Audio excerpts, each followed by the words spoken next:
You think Christmas baking during hard times meant going without? Think again. When money was tight and pantries were bare, grandmothers across America created some of the most ingenious and heartwarming holiday treats ever baked. Let's dig into 30 cheap Christmas treats our grandparents baked during hard times. Popcorn balls were the Christmas confection that turned a penny's worth of kernels into sparkling holiday magic. During the Depression and lean war years, families would pop corn over wood stoves, then coat the fluffy white puffs in homemade syrup made from sugar, molasses, or even sorghum boiled to the soft ball stage. Children gathered around kitchen tables, their hands buttered to prevent sticking, shaping the warm, sticky mixture into perfect spheres while the syrup was still pliable. Some families tinted their syrup with red or green food coloring when they could afford it, creating festive ornaments that doubled as treats. The balls were wrapped in waxed paper and hung on Christmas trees, or piled in bowls for visitors, offering both decoration and dessert in one thrifty package. For children who might receive little else, a popcorn ball represented holiday abundance, something sweet, something special, something made with love and almost nothing else. Molasses taffy pulls turned Christmas Eve into a family event that cost almost nothing but created memories worth everything. Families would boil molasses with a bit of butter and vinegar until it reached the right consistency, then pour the hot candy onto buttered platters to cool. Once it was cool enough to handle, everyone gathered, children and adults alike, pulling and stretching the dark amber ropes until they turned golden and glossy from the air worked into them. The pulling itself was the entertainment, with laughter filling kitchens as sticky fingers worked the taffy into long ribbons that were twisted and snipped into bite-sized pieces. Wrapped in waxed paper scraps, these candies filled jars and tins throughout the holiday season. The tradition required nothing but time, togetherness, and a pot of cheap molasses, ingredients every family could afford even when money was scarce and presents were few. Vinegar candy emerged as a Depression-era miracle that proved sweetness could come from almost nothing at all. When families couldn't afford fancy ingredients, grandmothers discovered that sugar, butter, and plain white vinegar could be boiled together into hard candy that shattered between teeth with surprising brightness. The vinegar provided a tangy note that cut through the sweetness, creating something that tasted far more sophisticated than its humble origins suggested. Poured into buttered pans and scored while still warm, the candy broke into jagged shards that filled candy dishes throughout the holidays. Children sucked on pieces slowly, making each one last because they knew how precious even simple sweets were during lean times. The recipe required no special equipment, just a heavy pot, a candy thermometer if you were lucky, or practiced eyes that could judge the soft crack stage by how the syrup dripped from a wooden spoon. Sugar cookies, cut into Christmas shapes, became the holiday tradition that stretched a few cups of flour and sugar into dozens of edible decorations. Grandmothers rolled dough thin to make supplies last longer, then pressed cookie cutters into stars, bells, trees, and angels that children decorated with whatever was available. Sometimes colored sugar, sometimes just a fork's tine pattern pressed into the surface. The cookies were sturdy enough to hang on tree branches with ribbon loops, transforming the Christmas tree into an edible wonderland that children could raid throughout the season. Baking Day became a community event, with neighbors sharing cutters and ovens when fuel was expensive. Each family had their secret for making cookies tender, despite using less butter than fancy recipes required. Some added a splash of vinegar, others a spoonful of sour cream saved from the week's cooking. Bread pudding transformed stale loaves into Christmas dessert that wasted nothing while tasting like celebration itself. Families saved every heel and dried crust throughout December, knowing those hardened scraps would become holiday magic soaked in custard made from eggs, milk, sugar, and whatever spices the pantry held, usually cinnamon and nutmeg saved for special occasions. The pudding baked until golden and puffed, filling kitchens with aromas that announced Christmas had truly arrived. Some grandmothers stirred in raisins or dried apple pieces, others drizzled tops with hard sauce made from butter and powdered sugar when resources allowed. Served warm in thick slices, bread pudding proved that even stale bread could become something worth celebrating. The dish represented the fundamental philosophy of hard times cooking. Nothing wasted, everything transformed, scarcity turned into abundance. Peanut brittle stretched a handful of nuts into a candy that could fill an entire tin and last through New Year's. Grandmothers boiled sugar and corn syrup, or sometimes just sugar and water, until it reached the hard crack stage, then stirred in raw peanuts and a pinch of baking soda that made the mixture foam and created that signature honeycomb texture. Poured quickly onto greased cookie sheets, the hot candy spread thin and shattered into irregular shards once cooled. The brittle was packed into tins lined with waxed paper, given as gifts to neighbors, and set out for visitors throughout the season. Children learned to recognize the sound of the candy thermometer clinking against the pot, knowing that magical moment when molten sugar would transform into something crisp and golden. Making brittle required precision and courage. One wrong moment could mean burned sugar or disappointingly soft candy. Gingerbread men marched out of ovens across America, their spiced fragrance announcing the holidays had begun even when times were desperately tight and presents scarce. The dough combined flour, molasses, ginger, cinnamon, and cloves, ingredients that were affordable and kept well in pantries throughout the year without spoiling. Grandmothers rolled the dough between sheets of waxed paper to prevent sticking without using precious flour for dusting, then cut shapes that children decorated with raisin eyes and simple icing made from powdered sugar mixed with water. Some families fashioned their own cookie cutters from tin cans, carefully shaping the metal into gingerbread men, women, and children. The cookies lasted for weeks, stored in tins, their spicy flavor deepening as they aged. Hung on trees or arranged on holiday plates, gingerbread men became edible ornaments that children were finally allowed to eat on Christmas Day itself. Applesauce cake used the fruit that families preserved all autumn long to create moist, richly spiced Christmas cake without expensive butter or eggs that would stretch the budget too thin. Grandmothers stirred thick, homemade applesauce into batter along with flour, sugar, baking soda, cinnamon, cloves, and whatever dried fruit or nuts they could spare from the pantry shelves. The applesauce kept the cake incredibly moist while adding natural sweetness that reduced the sugar needed for a truly satisfying dessert.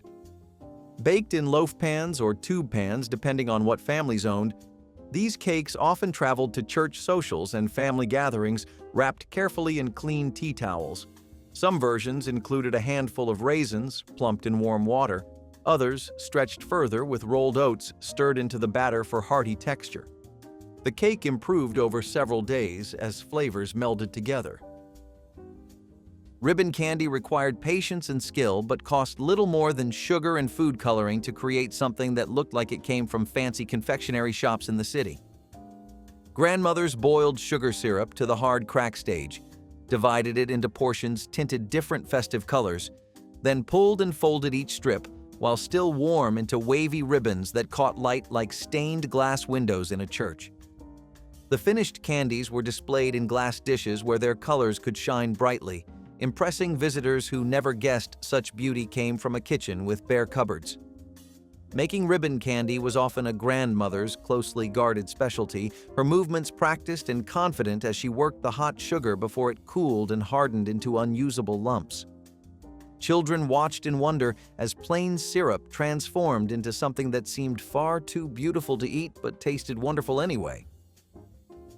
Fruitcake, soaked in whatever spirits the family could spare, became the Christmas tradition that proved celebration didn't require wealth or expensive fancy ingredients from city stores.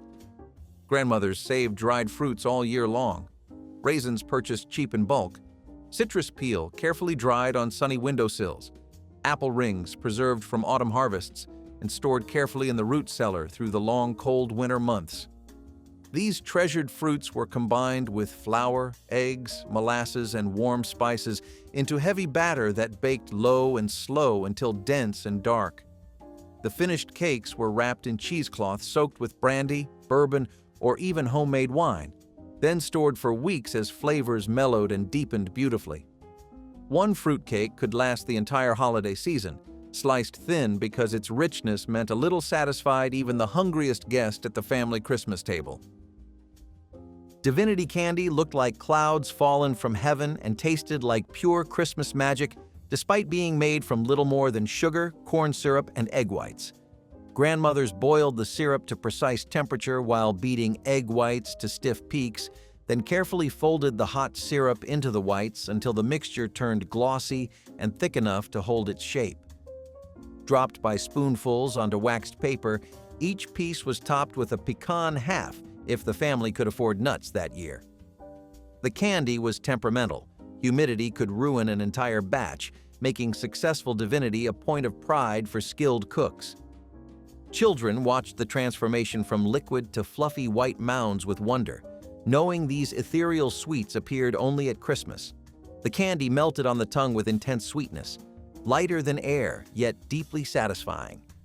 Divinity represented kitchen alchemy that turned simple pantry staples into something that seemed impossible, proof that holiday magic required skill rather than money.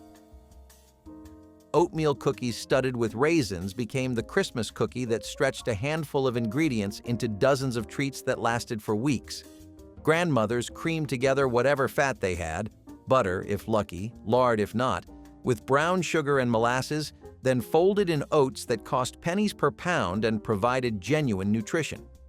Raisins added sweetness and chewiness, while cinnamon and nutmeg made each cookie taste like the holidays. The dough was forgiving, tolerating substitutions and adjustments that more finicky recipes wouldn't allow. Baked until golden on the edges but still soft in the centers, these cookies improved over several days as flavors melded together. Packed into tins and given as gifts, oatmeal cookies showed that thoughtfulness mattered more than expense. Children grabbed them for breakfast, lunch, and snacks, their heartiness providing real sustenance between meals. The cookies represented practical Christmas baking, delicious enough for celebration, sturdy enough for everyday eating. Persimmon pudding turned the wild fruit that grew free on trees throughout the South and Midwest into Christmas dessert that cost nothing but time and knowledge. Families gathered ripe persimmons after the first frost sweetened them, pushing the soft orange flesh through sieves to create smooth pulp that became the pudding's base. Mixed with flour, sugar, eggs, milk, and warm spices, the batter baked into dense, moist pudding with a flavor unlike anything else. Sweet, slightly tannic, and deeply autumnal. The pudding was served warm with hard sauce or simply dusted with powdered sugar, its unusual taste marking it as special occasion food. Children learned to identify persimmon trees and judge ripeness, knowledge passed down through generations of foragers. The pudding connected Christmas tables to the land itself, celebrating what nature provided freely to those who knew where to look and when to harvest. Hard candy drops in every color of the rainbow-filled glass jars and candy dishes throughout the holiday season, each piece a jewel of concentrated sweetness. Grandmothers boiled sugar and water to the hard crack stage, then divided the syrup into portions tinted with food coloring and flavored with whatever extracts the pantry held: peppermint, lemon, cinnamon, or clove. The hot syrup was dropped onto greased marble slabs or cookie sheets, forming glossy rounds that hardened as they cooled.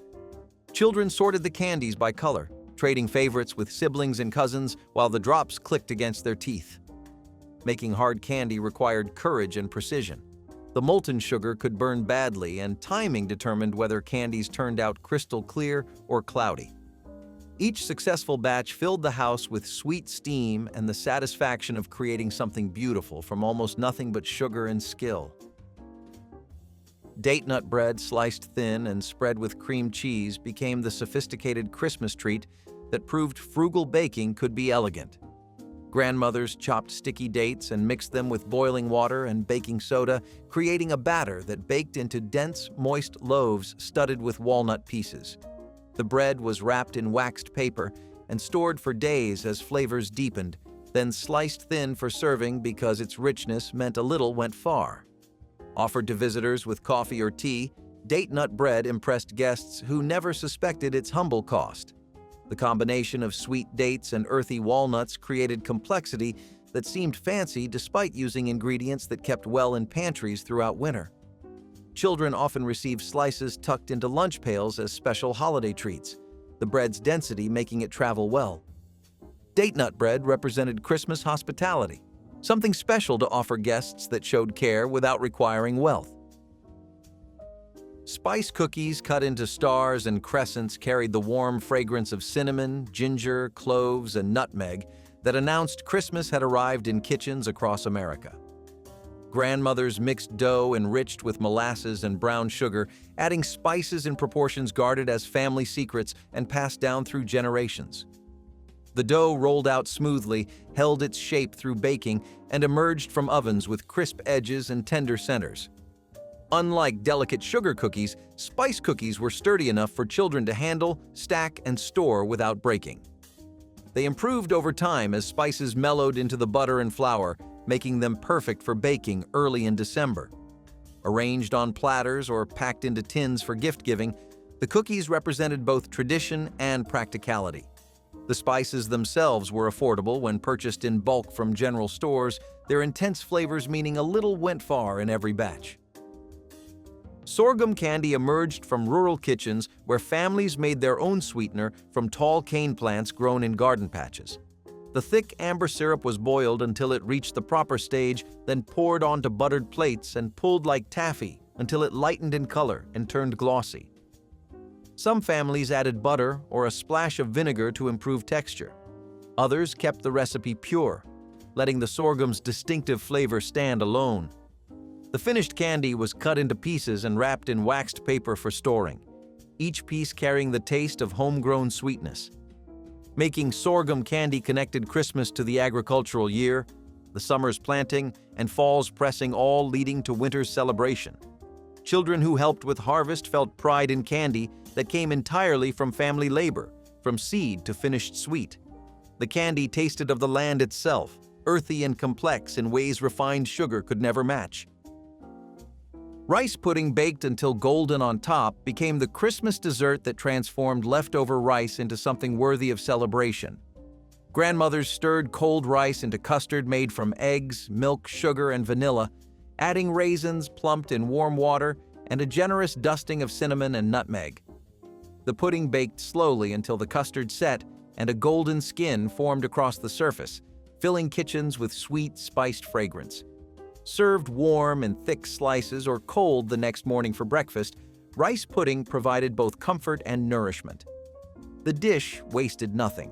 Yesterday's rice became today's dessert, and the eggs came from backyard chickens.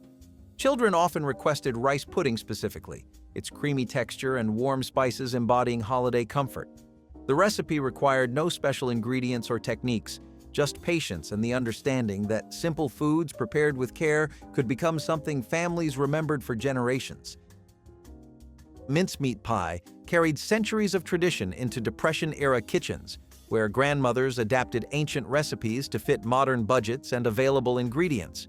The filling combined chopped apples, raisins, citrus peel, and warm spices with sweet or butter, creating a rich mixture that improved as it aged in crocks and jars. Some families still added bits of meat to their mincemeat following Old English tradition. Others made it purely from fruits and spices. The mixture was spooned into pastry shells and baked until golden, each pie containing concentrated Christmas flavor in every bite. Making mincemeat was often a community effort, with neighbors gathering to chop, mix, and store enough filling to last through the holiday season. The pies connected American tables to European ancestors, carrying forward traditions that had survived ocean crossings and frontier hardships. Children often found the flavor strange at first, but grew to love its complexity. Candied orange peel transformed what most families threw away into glistening Christmas confections that looked like they came from expensive candy shops. Grandmothers carefully removed peel from oranges, sliced it into strips, and simmered the pieces in sugar syrup until they turned translucent and tender. The candied strips were then rolled in granulated sugar that sparkled like frost, creating treats that were both beautiful and intensely flavorful. The process took patience. Multiple boilings removed bitterness while building sweetness layer by layer. Orange peels that would have been discarded became precious holiday candy that children savored slowly, the intense citrus flavor cutting through winter's heaviness. Some families dipped their candied peel in chocolate when they could afford it. Others left the strips plain and glittering. The candy represented the ultimate waste-nothing philosophy, proving that even garbage could become treasure in hands that knew the old ways. Pfeffernusse cookies brought German Christmas traditions to American tables, their peppered spice creating a flavor that lingered long after the last crumb disappeared. Grandmothers mixed dough fragrant with black pepper, anise, cinnamon, and cloves, a combination that seemed strange until you tasted how perfectly the spices balanced. The small round cookies were baked until firm, then rolled in powdered sugar while still warm, creating a snowy coating that softened as it absorbed moisture. The flavor was intense and complex, nothing like simple sweetness of ordinary Christmas cookies, and children either loved them passionately or avoided them entirely. German families guarded their Pfeffernusse recipes, adjusting spice proportions over generations until each version was distinctly their own. The cookies improved with age, stored in tins where flavors mellowed over several weeks. Pfeffernusse represented the way immigrant communities kept traditions alive through food, carrying the old country into new American homes. Potato candy surprised everyone who learned its secret ingredient: mashed potatoes transformed into sweet, creamy confection that rivaled expensive store-bought chocolates. Grandmothers mixed cold mashed potatoes with powdered sugar until the mixture became smooth and pliable, then rolled it flat and spread peanut butter across the surface before rolling it into a log and slicing into pinwheels. The result looked professional and tasted rich, the potato providing body and creaminess while contributing almost no flavor of its own. Children loved helping make potato candy because the process was forgiving and the results were impressive. The candy required no cooking, no special equipment, and no expensive ingredients, just leftover potatoes, sugar, and peanut butter from the pantry. Families made batches to give as Christmas gifts, the pinwheel slices arranged in boxes lined with waxed paper. Potato candy proved that creativity and resourcefulness could create treats that seemed far more expensive than they actually were. Snickerdoodles rolled in cinnamon sugar became the Christmas cookie that children requested year after year, their crackled tops and soft centers impossible to resist. Grandmothers creamed butter and sugar together until fluffy, then added eggs and vanilla before folding in flour leavened with cream of tartar that gave Snickerdoodles their distinctive tang. The dough was rolled into balls, then pressed into bowls of cinnamon sugar that coated each cookie with spiced sweetness. As they baked, the cookies puffed up then settled, creating signature crackled surfaces dusted with cinnamon. The texture was perfect, crisp edges giving way to soft, almost chewy centers that melted on the tongue. Snickerdoodles required no fancy decorating, no special cutters, no expensive ingredients, yet they disappeared faster than any other cookie on the Christmas plate. The recipe was forgiving enough for children to help with and reliable enough that even inexperienced bakers could produce perfect results every single time. Jam thumbprint cookies turned homemade preserves into jewel-like centerpieces nestled in buttery shortbread rounds. Grandmothers mixed simple dough from butter, sugar, flour, and vanilla, then rolled small balls that were pressed with thumbs to create wells for filling. The indentations were filled with whatever jam the pantry held: strawberry, blackberry, grape, or apple butter made from summer's preserved fruits. As the cookies baked, the jam bubbled and set while the shortbread turned golden around the edges. Each cookie was a tiny treasure, the bright colors of the jam contrasting beautifully with pale golden dough. Children loved choosing which jam flavor they wanted, and the variety of colors made cookie platters look festive and abundant. The recipe stretched a single jar of jam into dozens of cookies, proving that small amounts of preserved fruit could create impressive holiday treats. Jam thumbprints connected Christmas baking to summer's canning work. Brown sugar fudge required nothing more than brown sugar, milk, butter, and vanilla to create candy that tasted like concentrated caramel and satisfied the deepest sweet cravings. Grandmothers boiled the mixture to the soft ball stage, stirring constantly to prevent scorching, then beat it vigorously as it cooled until it turned from glossy to matte and thickened enough to pour into buttered pans. The texture was grainy and tender, melting on the tongue with intense butterscotch sweetness that regular chocolate fudge couldn't match. Making brown sugar fudge was temperamental. Humidity, altitude, and timing all affected the outcome. but successful batches became treasured Christmas memories. Children learned to judge doneness by how syrup behaved when dropped into cold water, practical kitchen chemistry passed down through generations.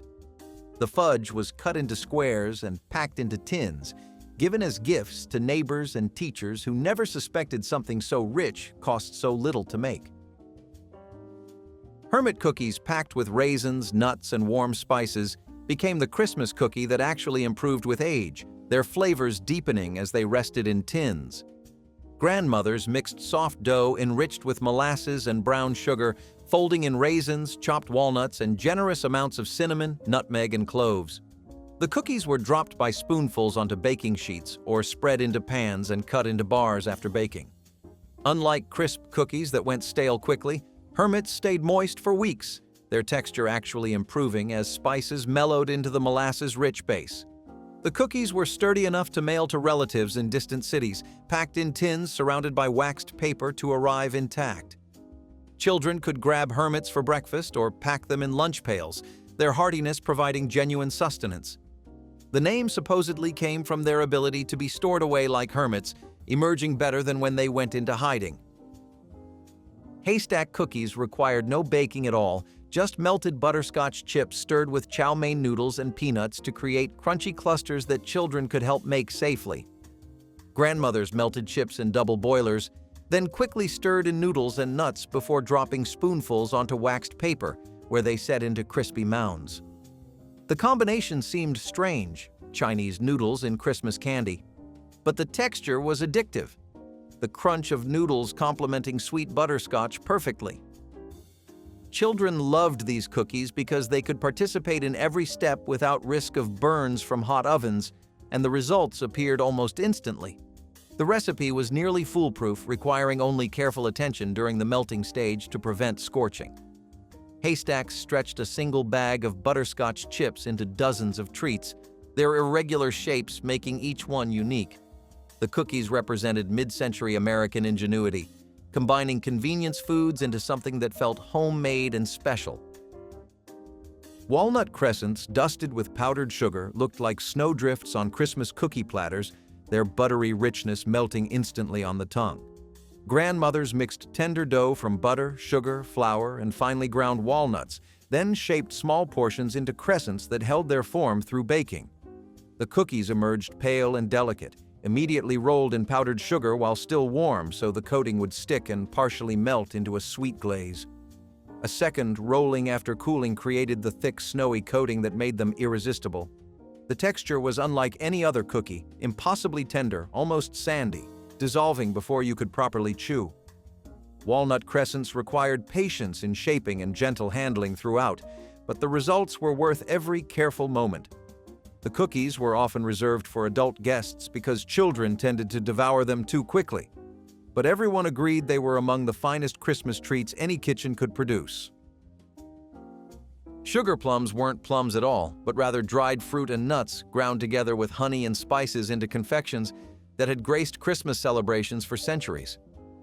Grandmothers chopped dried figs, dates, apricots, and raisins, mixing them with ground almonds, honey, and warm spices until the mixture could be rolled into small balls. The balls were then rolled in granulated sugar that sparkled like frost, creating treats that looked as magical as they tasted. The flavor was complex and intense, sweet, chewy, and deeply fruity with warm spice notes throughout. Sugar plums connected American Christmas tables to European traditions stretching back to medieval times when dried fruits and nuts were precious luxuries saved for special occasions. Children who read about sugar plums in Christmas stories finally understood the magic when they tasted the real thing. The confections kept well in tins, their flavors improving as they aged. Chocolate drop cookies studded with walnuts became the Christmas cookie that proved even modest amounts of precious cocoa could create something memorable and satisfying. Grandmothers stretched small quantities of cocoa powder by combining it with brown sugar, butter, and flour into soft dough that baked into tender rounds with crackled tops. Chopped walnuts added texture and helped the cookies feel more substantial, while a dusting of powdered sugar after baking made them look festive. The chocolate flavor was subtle rather than intense, allowing the brown sugar and butter to contribute their own sweetness and richness. These cookies represented practical Christmas baking, using expensive ingredients sparingly while still creating something that felt special and indulgent. Children loved them because they were chocolate, and adults appreciated how the recipe stretched precious cocoa into dozens of treats. The cookies disappeared quickly from holiday platters, proving that restraint in ingredients didn't mean restraint in enjoyment. Yule log cake was the showpiece of Christmas desserts, a chocolate sponge rolled around cream filling and decorated to resemble a bark-covered log complete with meringue mushrooms and marzipan holly. French in origin, the bûche de Noël became an American tradition during the mid-20th century, when elegant entertaining reached its peak. Making one required rolling warm sponge cake without cracking it, a technique demanding practice and confidence. The cake was spread with buttercream or whipped cream, rolled tightly, then frosted with chocolate dragged with a fork to simulate bark. Decorators added knots and branch stubs, dusted everything with powdered sugar snow, and arranged tiny meringue mushrooms. The presentation was theatrical, carried to the table whole, then sliced to reveal the spiral inside. Bakeries charged premium prices for Yule logs, but ambitious home bakers tackled them as Christmas Eve projects. The cake combined artistry with flavor in ways modern desserts rarely attempt. Ribbon candy was the impossibly thin, ruffled confection that looked like frozen silk and required true artistry to create. Molten sugar was pulled and folded repeatedly until it developed a satiny sheen, then stretched into long ribbons and pleated while still pliable. The process required speed and skill. The candy had to be folded before it cooled and cracked. Mothers who mastered ribbon candy were considered artists, their delicate creations displayed proudly on holiday tables. The candy came in multiple colors, often striped, with each hue representing a different flavor from peppermint to cinnamon to wintergreen. Children were warned to handle ribbon candy carefully, its thin edges fragile as glass. Eating it meant carefully breaking off pieces that shattered and dissolved, releasing intense sweetness. Ribbon candy appeared in decorative tins at fancy stores, but homemade versions were fresher and more impressive. This candy represented the highest level of Christmas confectionery skill. Glorified rice transformed leftover grain into a festive dessert salad that children begged for and adults secretly loved just as much. Cold-cooked rice was folded with crushed pineapple, miniature marshmallows, maraschino cherries, and whipped cream until it became unrecognizable from its humble origins. Some versions added chopped nuts or coconut for texture, while others kept the base simple. The dish needed thorough chilling, allowing flavors to meld and rice to soften in the creamy mixture. Served in crystal bowls, glorified rice looked almost bridal, pale and dotted with bright cherry red. The sweetness made it controversial as a side dish, yet families insisted it belonged alongside turkey and gravy. This was thrift elevated to celebration, using rice that might otherwise go to waste. Mothers passed down specific ratios, each family believing their version superior. Glorified rice represented an era when creativity with basics was celebrated, when making something from nothing was its own form of kitchen magic. Shoofly pie was a slice of Appalachian history wrapped in a layer of sticky molasses and crumb topping, a dessert born from frugality and resourcefulness. It was called Shoofly because the sweet smell drew flies toward the table and cooks had to shoo them away as the pie cooled. Families made it because molasses was cheaper and easier to store than sugar, making it the perfect holiday ingredient for households that had more hard work than money. The pie baked into a deep, gooey layer at the bottom with a crumbly cake-like topping on top, creating a texture that felt both rustic and indulgent. Children loved it because it was sweet enough to feel forbidden, and adults enjoyed it because every bite tasted like the land they came from. Over time, as refined sugar became cheap and store-bought pies took over, Shoofly pie disappeared from most homes. It was too regional, too old-fashioned, too simple to compete with newer holiday desserts, but the people who remember it still talk about it with a quiet pride. It was a dessert that told a story, and every slice tasted a little like history. Hard sauce was the essential accompaniment to steamed puddings. a simple mixture of butter, powdered sugar, and brandy beaten until light and fluffy, then chilled until firm. The name was misleading. Hard sauce wasn't a sauce at all, but a flavored butter that melted into silky pools when spooned onto warm pudding. Making it required beating butter until nearly white, gradually incorporating sugar and spirits until the mixture could be piped into decorative shapes. Some families added nutmeg or vanilla, others used rum or whiskey instead of brandy, each household developing their signature version. The sauce was made ahead and refrigerated, sometimes for weeks, allowing flavors to meld. At the Christmas table, hard sauce was presented in a pretty dish with its own small spoon, passed around for each guest. Children often found the brandy too strong, but adults savored how cold butter melted against hot pudding. Without hard sauce, steamed pudding was incomplete. Yet today, few cooks know this classic even exists. Candied orange peel transformed citrus scraps into jewel-like confections that looked almost too pretty to eat but tasted too good to resist. Mothers sliced orange peels into strips, boiled them repeatedly to remove bitterness, then simmered them in sugar syrup until translucent. Drained and tossed in granulated sugar, the peels sparkled like amber gems, their texture chewy and intensely flavored. Some mothers dipped theirs in dark chocolate, the bitter cocoa complementing sweet citrus perfectly. The candy took days to make properly, requiring multiple blanching sessions, but results were unlike anything from stores. Children were often surprised by how much they loved candied peel, expecting bitterness and finding instead concentrated orange sunshine. Arranged on plates alongside other candies, the peels added color and sophistication that elevated the entire spread. This was the candy that showed a mother's dedication, her willingness to transform what others discarded into something beautiful. Harvard beets brought deep crimson elegance to holiday tables, their sweet and sour glaze glistening like rubies under dining room lights.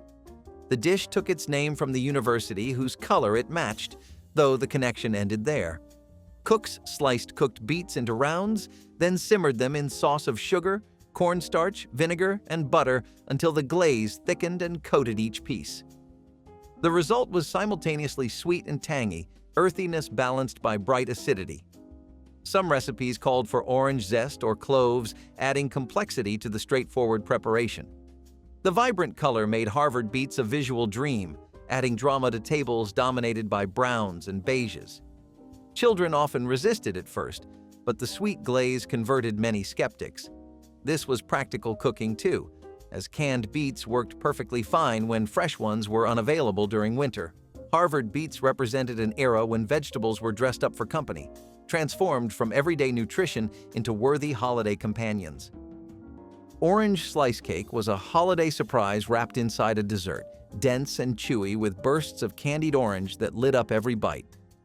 People loved making it because it felt playful, different from the usual pies and puddings. The chopped orange candy slices melted slightly in the oven, blending with nuts, coconut, and a rich batter to create a texture unlike anything else on the table. Children always recognized the taste immediately, since those little orange candies were a rare treat any other time of year. Families baked this cake weeks in advance because the flavor deepened as it sat, becoming richer and more complex with every passing day. It was the kind of dessert that made people smile before they even tasted it. But as candy companies changed their recipes and holiday traditions shifted towards simpler desserts, orange slice cake faded away. It was too old-fashioned, too sweet, too heavy for modern tastes, and eventually it disappeared from cookbooks and memories alike. Still, for anyone who grew up eating it, the flavor remains unforgettable. A cheerful dessert from a different time. Suet pudding with hard sauce was Christmas comfort food for families who valued richness over refinement. The pudding itself was simple: flour, suet, sugar, and spices steamed until dense and satisfying. What elevated it was the hard sauce, a mixture of butter, powdered sugar, and brandy beaten until fluffy and pale. The cold sauce melted slowly over warm pudding, creating rivers of boozy sweetness that soaked into every bite. Families served this after heavy Christmas dinners when something substantial was needed to conclude the feast. The Suet gave the pudding a texture impossible to achieve with butter, tender yet sturdy enough to hold together. Children received smaller portions with less sauce, the brandy content making it adult territory. Making hard sauce required patience and strong arms, the butter needing thorough beating to achieve proper consistency. This dessert disappeared as sweet became difficult to source and modern tastes shifted toward lighter fare. Bourbon balls were the adult confection found on every Southern cookie tray, those no-bake treats that packed a spirited punch beneath their chocolate coating. The recipe was elegantly simple: crushed vanilla wafers mixed with cocoa, powdered sugar, corn syrup, and generous amounts of Kentucky bourbon, then rolled into balls and coated in powdered sugar or chocolate. No cooking was required, making them perfect for busy holiday schedules, though they needed days of aging for flavors to meld. The bourbon mellowed as the balls rested, transforming from harsh to smooth while permeating every bite with warm, oaky sweetness. Ladies made batches in their kitchens, storing them in tins between layers of waxed paper. The treats were not for children, though teenagers sometimes snuck them from platters. Bourbon balls represented a genteel form of indulgence, strong enough to notice but respectable enough for church socials. They've never entirely disappeared but are rarely made with the same generous pour. Pecan turtles were the candy that looked like their namesake, with pecan legs extending from caramel bodies topped with chocolate shells. Mothers arranged pecans in clusters on waxed paper, then spooned warm caramel over the centers, letting it flow between the nuts. Once the caramel set, each cluster was dipped in or drizzled with melted chocolate, creating the turtle's shell pattern. The combination of textures made turtles irresistible: crunchy pecans, chewy caramel, and smooth chocolate in every bite. Children loved helping arrange the pecan clusters, feeling like they were creating little candy creatures. The turtles required multiple steps and careful timing, as the caramel needed to be cool enough to hold shape, but warm enough to stick to the nuts. These candies were often saved for gift boxes and special occasions, their elaborate appearance making them feel more valuable than simpler confections. Pecan turtles proved that homemade candy could rival anything from expensive chocolate shops. Broccoli rice casserole became a 1970s Christmas staple when convenience products merged with home cooking to create something families genuinely craved. Cooks combined cooked rice with chopped broccoli, then folded in cream of mushroom soup and processed cheese spread that melted into golden richness. Some recipes called for sautéed onions and celery, adding layers of flavor beneath the creamy base. The mixture was baked until bubbling around the edges, the top developing golden spots where cheese had caramelized. The texture was comfort itself: creamy rice studded with tender broccoli, every bite coated in savory cheese sauce. Children who refused plain broccoli would eat it gladly when disguised in this casserole, making it a parental victory as much as a side dish. The recipe appeared in community cookbooks across America. Broccoli rice casserole represented an era when processed ingredients were celebrated, when feeding families well meant using every shortcut available. Hummingbird cake was once a Thanksgiving showstopper, a towering Southern dessert packed with banana, pineapple, and toasted nuts that made the whole room go quiet with the first slice. It tasted like sunshine and warmth even on the coldest holiday morning. Families made it because it felt generous, full of ingredients you saved for special occasions. The batter was thick and fragrant, spiced just enough to feel festive, and the cream cheese frosting wrapped everything in a soft, tangy sweetness. Every layer tasted like celebration. For years, it stood proudly among pies on Thanksgiving buffets, especially in the Deep South, where hospitality meant feeding people with your best over time. Though it slipped into birthday parties and spring gatherings instead, pushed aside by pumpkin pies and chocolate desserts that dominated holiday tables. But those who grew up with hummingbird cake remember the joy of cutting into it, the way the fruit kept it moist for days, and how it felt like the dessert that understood the holiday best: abundant, warm, and made to share. A sweet memory worth keeping alive. Chess tarts for Christmas multiplied the beloved Southern chess pie into individual portions perfect for holiday gatherings. Each tart shell held the same buttery, custardy filling. eggs, sugar, butter, and a splash of vinegar that gave it distinctive tang. The tops cracked beautifully during baking, creating golden surfaces that shattered with each bite. Families baked dozens for Christmas parties, the small size allowing guests to sample without committing to full slices. The filling was simple but required precise technique to achieve the right texture, neither too runny nor too firm. Some cooks added lemon or chocolate, creating variations that filled platters with visual variety. Children could eat these without the mess of larger desserts, making them practical for holiday chaos. The tarts kept well, actually improving overnight as flavors melded. Chess tarts disappeared as store-bought cookies replaced homemade holiday treats, sacrificing craftsmanship for convenience. Candied citrus peel was the jewel-like garnish decorating Christmas cakes and cookies. Strips of orange, lemon, and grapefruit rind transformed through days of simmering into translucent, sugar-crusted confections. The process began by scoring citrus rinds and soaking them in water for days, changing the water repeatedly to remove bitterness. Then came slow simmering in increasingly concentrated sugar syrups, the peels gradually absorbing sweetness while maintaining their shape. The final step was drying, either air-dried on racks or rolled in granulated sugar for a crystalline coating. The finished peels could be dipped in chocolate, chopped into fruitcakes, or eaten as candy, each piece a concentrated burst of citrus tempered by sweetness. During the 1960s, no Christmas fruitcake was complete without homemade candied peel. Making it required unhurried time that Christmas preparations once demanded, days of attention and watching the transformation happen. The peels kept for months, allowing cooks to prepare them well in advance. Peanut butter fudge was the creamy cousin to chocolate that children with nut cravings begged for every December. Mothers combined sugar, milk, and butter, cooking the mixture to softball stage before removing from heat and beating in generous scoops of peanut butter. The result was smoother than chocolate fudge, with a melt-in-your-mouth quality that made it dangerously easy to eat too much. Poured into buttered pans and cut into squares, the fudge had a pale tan color that looked almost like caramel but tasted purely of roasted peanuts. Some mothers swirled chocolate through the top, creating marbled patterns that made each piece unique. Children who preferred peanut butter to chocolate considered this their special candy, the one made just for them.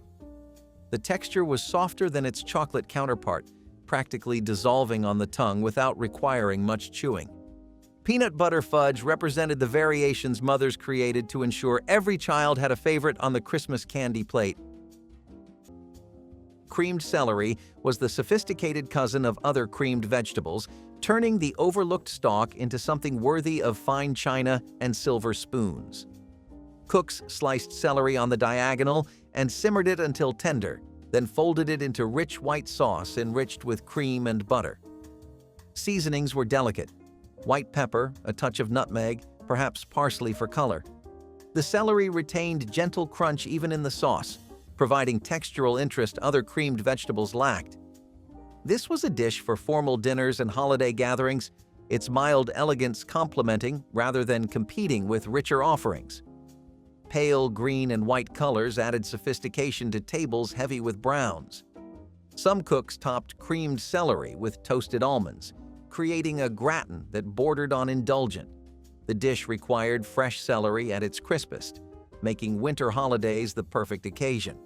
Creamed celery has virtually disappeared from modern menus, a casualty of changing tastes that forgot how refined simple vegetables could become. Apple pandowdy was the rustic cousin of all the fancier apple desserts, a dish that did not care about looks or presentation and still managed to win every heart at the table. It began with sliced apples simmered with cinnamon, butter, and a touch of brown sugar until the whole house smelled like the inside of an orchard. Instead of laying a perfect crust over the top, cooks would break pieces of dough and scatter them unevenly, letting the edges sink into the bubbling fruit as it baked. The juices caramelized around the dough, turning each little piece into something crisp, chewy, and irresistible. This was a dessert for families who valued flavor over perfection, people who understood that the best dishes are sometimes the messiest. Children loved it because it felt fun, like a dessert that broke the rules. and adults loved it because it tasted like the orchard harvest served straight from the pan.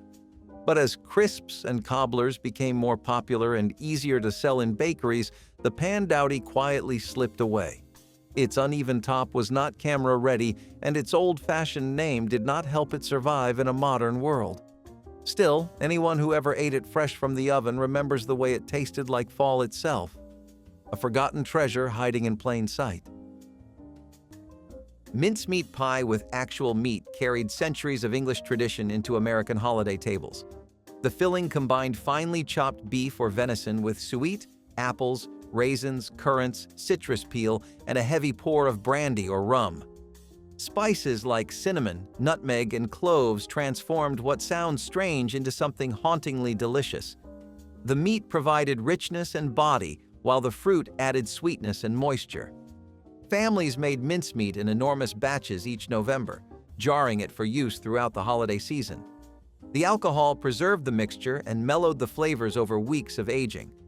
Served warm with hard sauce or brandy butter, mincemeat pie was the centerpiece of Christmas Eve suppers across New England and the Mid-Atlantic. Children were given small portions, the boozy richness considered adult fare. Modern mincemeat abandoned the meat entirely, leaving behind only a pale imitation of the original. The authentic version was complex, savory sweet, and utterly unforgettable. Date nut roll was that glossy cylinder wrapped in waxed paper appearing in refrigerators during December, a dense and chewy confection tasting like concentrated Christmas. The candy started with chopped dates cooked with sugar until thick, then mixed with butter, rice cereal, and mountains of chopped walnuts or pecans. While still warm, the mixture was shaped into logs, rolled in powdered sugar or coconut, then wrapped tightly and chilled until firm enough to slice into neat rounds. Each slice revealed a mosaic of nuts and golden dates, the texture somewhere between fudge and taffy. Department stores like Neiman Marcus became famous for holiday date nut rolls, but most families had cherished recipes passed down through generations. The rolls kept well for weeks, making them practical gifts prepared ahead of the holiday rush. Children often found them too sophisticated, leaving more for adults who savored their complex sweetness. Date nut rolls represented a time when Christmas candy meant more than chocolate.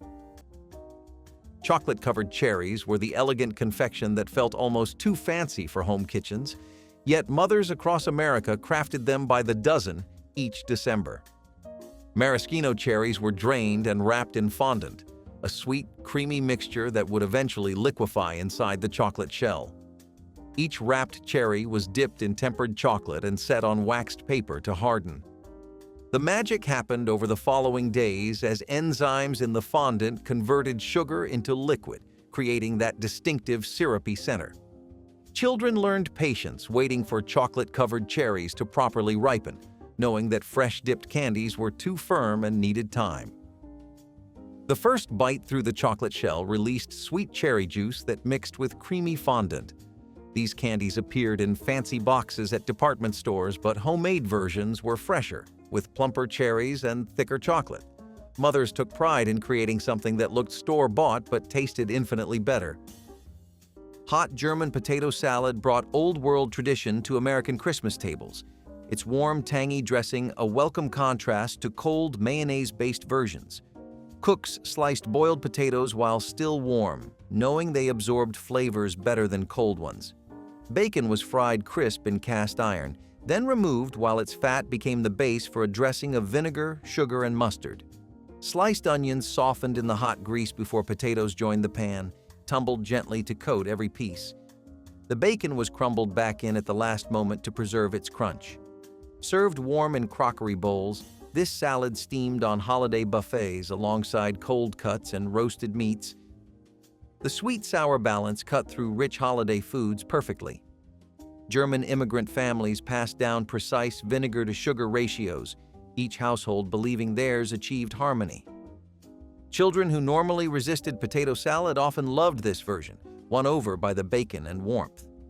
Hot German potato salad represented heritage on the plate, connecting American celebrations to European roots. Coconut custard pie was the quiet heartbeat of Southern holiday tables, a dessert that won people over without needing decoration or fuss. It came from the simplest ingredients: eggs, milk, sugar, shredded coconut, and vanilla. As it baked, the custard settled low while the coconut rose and turned golden, creating a pie that tasted warm and familiar. Families loved it because it brought sunshine to a cold season and reminded them of childhood afternoons. It showed up at potlucks and Thanksgiving dinners long before more elaborate desserts became popular. Older cooks trusted it because it never failed, even in lean years. But as store-bought pies and trendier flavors crowded the table, this humble favorite faded. People forgot how satisfying a soft custard and toasted coconut could be. Still, in homes where old recipes survive, this pie remains a gentle reminder of slower holidays and simple comfort.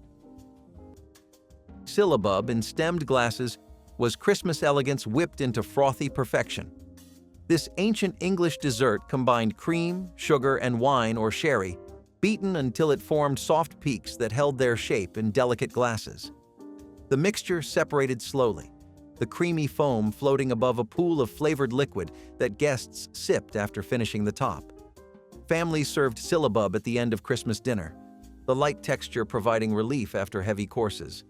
Making it required vigorous whisking by hand, often delegated to daughters learning domestic arts. The wine needed careful selection. Too sweet and the dessert became cloying, too dry and it lacked charm. Some versions incorporated lemon juice for brightness, cutting through the richness with citrus tang. The dessert looked ethereal in crystal glasses, catching candlelight and trembling with each movement. Syllabub disappeared as electric mixers made whipped cream commonplace and the patience for hand whisking vanished. It was celebration in a glass. Tutti Frutti candy was that rainbow-colored confection made by preserving fruits in brandy throughout the year. Each season's harvest added to a crock that became Christmas treasure. The process began in spring with strawberries, continued through summer with cherries and peaches, and finished in fall with pears and grapes, each edition accompanied by sugar and spirits. The crock sat in a cool place, occasionally stirred, the fruit slowly breaking down into jeweled conserve tasting of concentrated summer. At Christmas, the Tutti Frutti was spooned over ice cream, pound cake, or eaten straight as a boozy treat for adults. Some families kept their crocks going for years, the flavor deepening with each passing season. The tradition required forethought that modern cooks rarely possess, remembering to add each fruit at its peak, maintaining proper ratios. Tutti Frutti represented the old way of cooking when preparing for Christmas began in spring, and patience was an essential ingredient. Duchess potatoes transformed humble mashed potatoes into piped rosettes, worthy of any French restaurant, their golden peaks adding architectural drama to holiday platters. Potatoes were boiled, mashed with butter and egg yolks, then seasoned carefully before being loaded into pastry bags with star tips. The mixture was piped onto baking sheets in decorative swirls, then baked until peaks turned golden while centers stayed creamy. The technique required practice. The mixture needed the right consistency to pipe smoothly without being too soft to hold shape. Hostesses who mastered Duchess potatoes earned reputations as accomplished cooks. The presentation elevated what might otherwise be another bowl of mashed potatoes into something guests photographed before eating. Children were often assigned counting duties, ensuring each guest received their share. Duchess potatoes proved that technique could transform the ordinary into the extraordinary, requiring only skill rather than expensive ingredients. Grape hull pie was a hidden southern treasure, made from muscadine grapes that grew thick on backyard vines and roadside fences. Families who knew this pie understood the work behind it, separating the tough skins from the pulp, simmering the insides until soft, chopping the hulls, then marrying everything back together with sugar and spice. The result was a filling with a deep purple color and a flavor both tart and sweet, richer than any store-bought fruit could ever give. This pie showed up on Thanksgiving tables in rural communities where ingredients came from the land and every harvest was celebrated. It tasted like home, like the sun-baked vines children grew up running past, like the work of hands that valued nothing more than using what you had. But as people moved away from the countryside and muscadine stopped appearing in local markets, grape hull pie nearly vanished. Few recipes survived, passed down only in small handwritten notes tucked inside old cookbooks. A dessert almost forgotten, but unforgettable to anyone lucky enough to have tasted it. Let's dig into 30 lost Christmas desserts America completely forgot. Fruitcake with Suet was once the undisputed king of Christmas desserts, baked weeks in advance and aged like fine wine in American pantries. The recipe called for beef suet, hard fat from around the kidneys, which gave the cake an incomparably moist texture that butter could not replicate. Dried fruits were soaked in brandy for days before being folded into dense batter, heavy with molasses and spices. The cakes were wrapped in cheesecloth soaked in spirits and stored in cool cellars, developing deeper flavor each week. Families served thin slices alongside coffee after Christmas dinner, the richness demanding moderation. The Suet kept the cake fresh for months, practical for households without reliable refrigeration. Children wrinkled their noses at the dense texture, but adults understood this was celebration food meant to last. Today, fruitcake survives mostly as a punchline, but the Suet-laden original was magnificent. Which forgotten Christmas treat brings back your sweetest memories? Share your stories in the comments below, and don't forget to like and subscribe for more treasured recipes from the past.